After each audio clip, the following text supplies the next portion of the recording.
What's up guys, ngayong araw pala ay tayo na naman na nakatoka para magluto. Kaya syempre kailangan natin maging handa, lalo na sa mga talsik ng mga mantika. Kasi guys, hindi naman talaga natin may iwasan na minsan sa pagluluto tayo ay masasaktan. Sa pag-ibig nga, lagi tayong nasasaktan kasi hindi natin pinaghahandaan. Charot! Malay ko ba naman na marami palang mapanakit dyan. Siya guys, balik na tayo dito sa topic natin, kung ano-ano nasasabi natin. Ito nga pala guys, sa pagluluto, syempre kailangan natin maging handa sa init. Kasi syempre, apo yung haharapin natin. Halos maghapon yan guys tayong magluluto. Kung minsan nga, hapon na ako natatapos. Kasi nga, medyo marami-rami na din. At saka syempre, nag-iisa lang din lang naman tayo. Kasi yung iba naman natin mga kasama, hindi naman tayo matutulungan. Kasi syempre, iba naman yung trabaho nila. Kaya guys, samahan nyo ako. Welcome guys. Eto na, umpisa na nating magluto. Dito sa part nga pala to guys, may nakasalang na tayong gulay. Pero yung iba dyan guys, naluto na natin. At habang nakasalang nga guys yung gulay natin dyan, may nakasalang din tayo dyan na pritong isda. Kasi yan lang naman yung as usual na magkasabay dyan. Kasi nga guys, yan yung madaling lutuin. Kasi yung mga karne, lilinisan pa yun guys. Kaya yan muna yung nauuna. Kaya kung mapapansin nyo guys, pawala-wala tayo sa video. Kasi nga, habang may nakasalang tayo, nililinisan naman natin yung ibang mga lutuin dun sa lababo. Tulad ng mga karne, gulay. Kasi nga, tayo nga lang pwedeng gumawa nito. Kasi, kung minsan, natutulungan din tayo ng kasama natin. Yun pag wala silang ginagawa. Kasi nga, iba lang nga yung trabaho nila. Lalo na kapag marami kaming customer, hindi rin nila magawa tayong tulungan. Kasi nga, sa sobra ring busy nila. Kaya kahit gusto naman nila guys na matulungan tayo, hindi nila magagawa yun. Naiintindihan natin yung guys. Kasi yun naman din talaga ang trabaho natin. Pag hindi tayo nagluluto, tayo na yung nagsiserve. Kasi yun naman talaga trabaho natin guys. Hindi naman talaga tayo dito sa pagluluto. Nagluluto lang tayo kapag yung talagang tagaluto natin day off. At sa part nga to guys, luto na yung ating gulay. Kaya syempre, kailangan na nating isalin yan sa lagayan para ma-display na natin doon. At nang mabenta na. Ayan guys. Sa bahay niya. Dalawang rice, multiplano.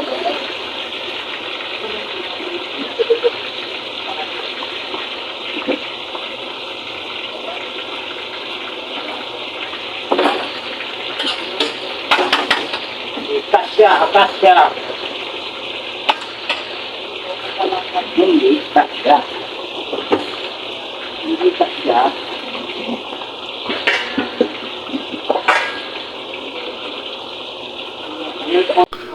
Pasensya na pala kayo guys kung minsan hindi maayos yung kuha natin.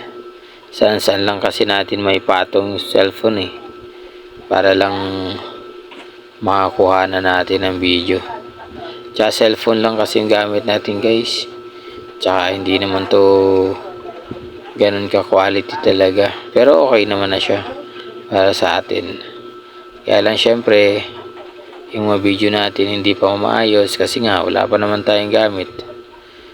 Kasi bago pa lang naman tayo sa pagbablog guys. Kaya wala pa tayong dito kinikita. Kaya baka naman sa mga nakapanood dito guys, pa-share naman. Sana nga lang guys, palain tayo dito sa pagbablog. Kasi hindi lang naman talaga guys pansarili lang yung purpose natin to guys. Hindi lang pansarili at pampamilya. Siyempre kung pala rin tayo dito guys, siyempre kung may sobra-sobra man, purpose din natin guys na makatulong sa mga taong nangangailangan. Kasi sa dami-dami na nakikita ako guys na mga taong nangangailangan dyan sa lansangan. Kasi syempre sa paglalakad natin, talagang di natin may iwasan na makakita ng mga taong syempre kawawa sa paningin natin na kailangan nila ng tulong. Kaya sana guys, magtagumpay tayo dito guys. At sa part nga na to guys, ay nakaramdam tayo ng gutom. Kaya tara, attack! Dahil kahit naman nagtatrabaho tayo guys, ay wag nating pababayaan ang ating sarili. Paano na lang pag nagkasakit tayo, di ba? Lalo na sa panahon ngayon, bawal ang magkasakit.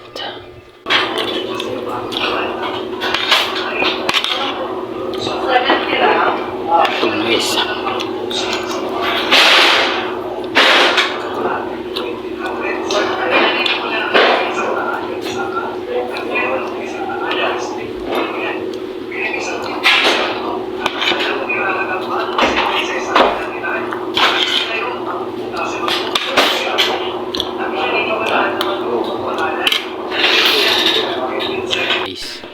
At dito nga guys sa part na to, pagkatapos natin kumain, syempre trabaho na naman. Tiro. Mga tiro. Tiro pa. Tagalog. Sikip. Saka muna. Relax ka lang dahil.